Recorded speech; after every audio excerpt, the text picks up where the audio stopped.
Hey y'all, it's Chris with Rockin 8 Farm. I am outside on an absolutely beautiful but somewhat crisp Sunday morning. It is January 31st, 2021, and we're going to call this our January garden tour.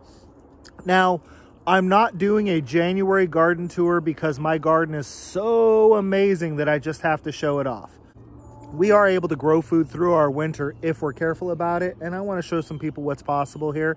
And of course, I'm also doing this to kind of create a little bit of a record for myself. I can go back and see what I did this January, next January, if that makes sense.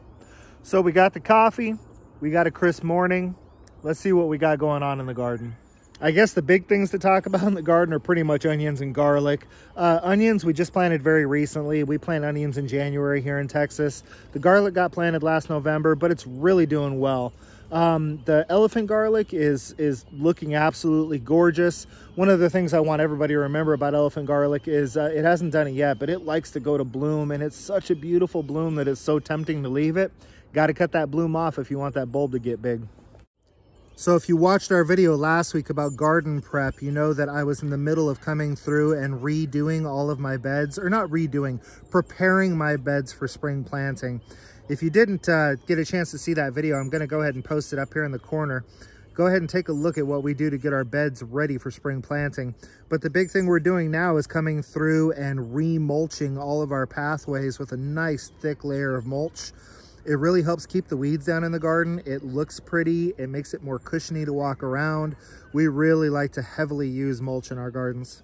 This is the first batch of onions that I got in the ground. And again, I had an onion planting video as well. So I'm going to go ahead and link that up here in the corner. These onions are very, very happy to be in the ground. And they have probably already grown 3, 4, 5 inches. I mean, I'm not kidding you. This onion right here, nothing was taller than this when I planted them. So we are getting a ton of growth on these onions. We planted a lot of onions, but it's because we use a lot of onions. You know, we're a Hispanic family. One of our specialties is my wife's salsa. So we use a lot of fresh onions. So we planted a whole bunch of fresh onions. These ones here, these here, pointing with my coffee, these ones here are the Texas Legend onions.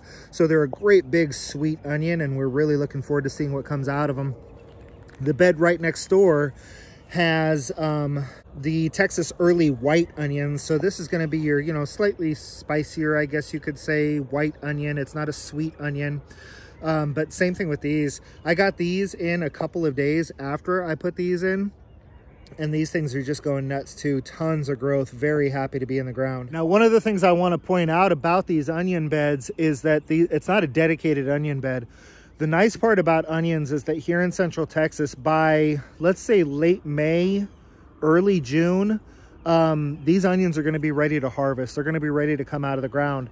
So what we plan on doing is coming back in here and installing other plants that by late May, early June will be starting to put some size on them and starting to create some shade and some shadow for the onions. But the timing is good because the onions are coming out. So right down the middle of this row here, we'll most likely be planting an entire row of tomatoes.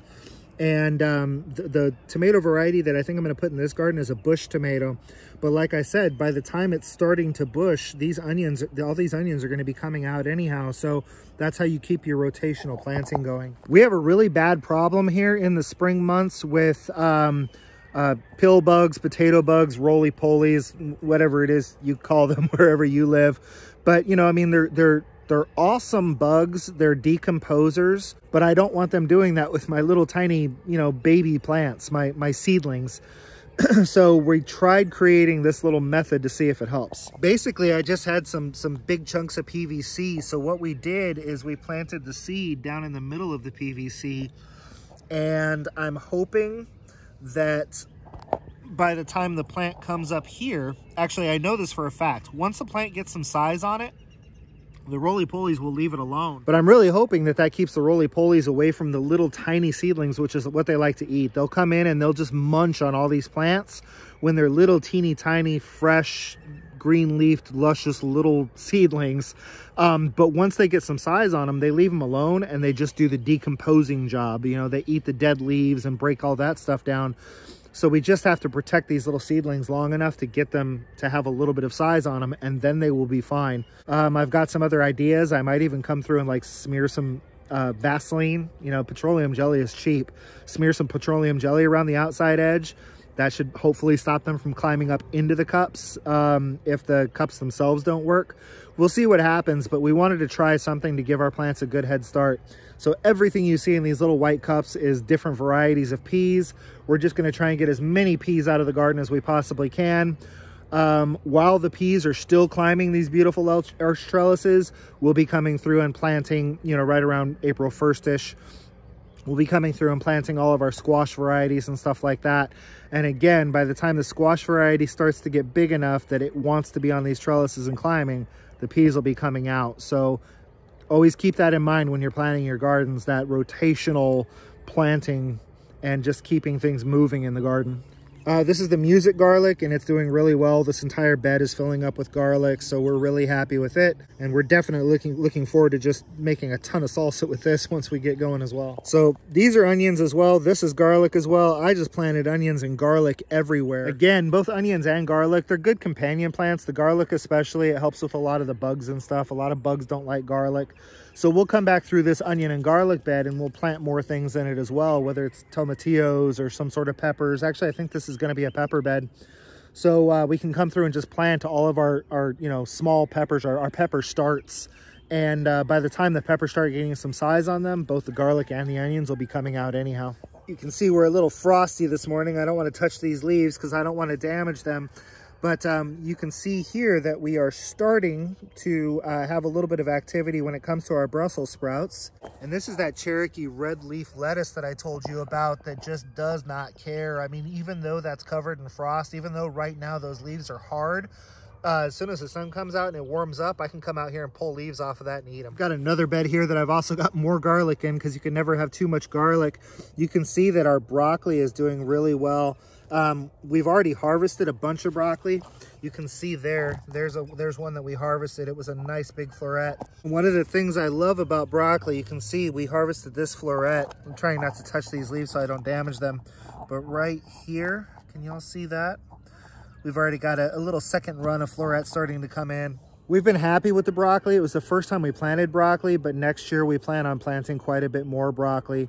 Generally speaking, here in Central Texas, what people would consider early spring, because like a lot of people are just barely getting broccoli in their ground right now to harvest before it gets hot. But a lot of this stuff overwinters pretty well, but I'm not super excited about it either. I mean, it's not like I've been eating Brussels sprouts all winter long. I planted these things months ago and it looks like they might just finally start doing their thing. I planted this broccoli months ago and we just harvested off of it yesterday for the first time. So I guess it's nice that I'm eating fresh broccoli in January instead of eating fresh broccoli in, you know, late March or April. But, you know, we're kind of going back and forth over whether or not it's worth the effort. The broccoli, I'm going to have to say, is worth the effort. Maybe we'll plant a lot more broccoli next fall. The Brussels sprouts, I'm not sure. I'm not sure. And then there's some other stuff that just didn't do well. You'll see that this bed is planted and I've got all this broccoli, but look over there. Why is there nothing over there? Because that's where I planted all my cauliflower and literally none of it made it. All of the cauliflower started looking really bad after our first frost and then got even worse after that.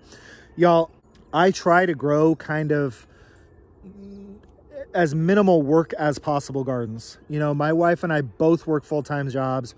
We're raising families and we're building a farm and there's a lot of stuff going on. I'm not just a gardener who works a full-time job, and I'm not saying that's a bad thing if there's anybody out there that works a full-time job and all they do is garden, but I've got the animals to worry about. I've got property to maintain. I've got big projects going on. I've got to check the health of this and check the health of that. There's just too much stuff to do. So I try to keep everything as minimal as possible, you know, create self-watering systems for the animals, you know, got the irrigation system in here. I'm just trying to really minimize the amount of time that my garden takes me. So if every single time it's going to freeze, I've got to come out and pull row covers. Ain't nobody got time for that. So if the plant can't survive a frost, it's not going in my winter garden. So I know that cauliflower will not be going in my winter garden next year because it can't take a freeze without extra help from me. I'm looking for honey badger plants that just don't care. Cilantro is a honey badger plant that just doesn't care. It looks sad right now because it is covered in frost and these little leaves are frozen. But as soon as it warms up, this thing will perk up and stand up, and we'll be able to come out here and harvest. It sprouts when it's cold. It just doesn't care. It's a little honey badger plant. I know these spinaches are small, but again, they just don't care. I mean, this is multiple freezes that these have been through, and I can still come out here and pluck leaves off of these. Chives just do not care. They look sad right now because they're frozen, but again, as soon as the sun comes up, they're gonna perk right up and we'll be good to go. So that's me, and that's my garden, and that's my attitude towards gardening. If plants don't do well here, I'm not gonna waste my time trying. I tried for 2 seasons to get strawberries to grow in one of my beds. Never had any luck with them. Guess what? I love strawberries. Everybody in my family loves strawberries.